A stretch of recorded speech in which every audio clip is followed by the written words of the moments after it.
Hello friends, कैसे हैं। मैं हूं मीना। हमारे यूट्यूब चैनल पे आप सभी का स्वागत है। आज मैं बहुत ही प्यारा गणपति चौथ भजन सुनाने जा रही हूं। वीडियो पूरा देखिएगा। पसंद आए तो लाइक शेयर सब्सक्राइब करके चैनल को सपोर्ट करें। कमेंट में बताएं कैसा लगा। गणपति मुसवा पे होई के सवार आवेले। गणपति मुसवा पे होई के सवार आवेले। सब कर बिगड़ी बनावे बारंबार आवेले। सब कर बिगड़ी बनावे बारंबार आवेले। भगतन के टेर सुनी देर ना लगावेले। भगतन के टेर सुनी देर ना लगावेले। जे ही पुकारे सुन के दौड़ल चली आवेले। जे ही पुकारे सुन के दौड़ल चली आवेले। सब करे कष्ट मिटावे बारंबार आवेले। सब करे कष्ट मिटावे बारंबार आवेले। गणपति मुसवा पे होई के सवार आवेले। गणपति मुसवा पे होई के सवार आवेले। उजड़ल घर बाबा पाल में बसावेले।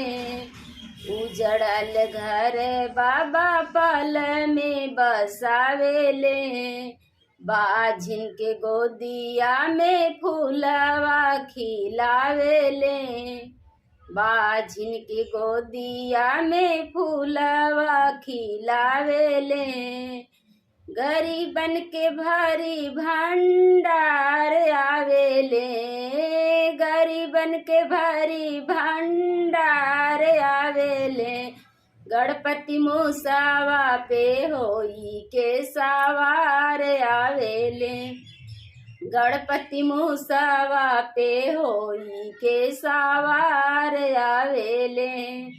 पार नाही पौबे कितनो करबे उपैया। पार नाही पौबे कितनो करबे उपैया।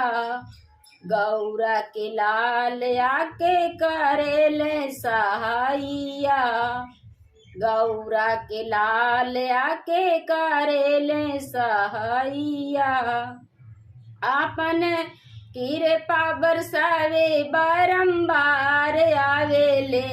आपन कृपा बरसावे बारंबार आवेले।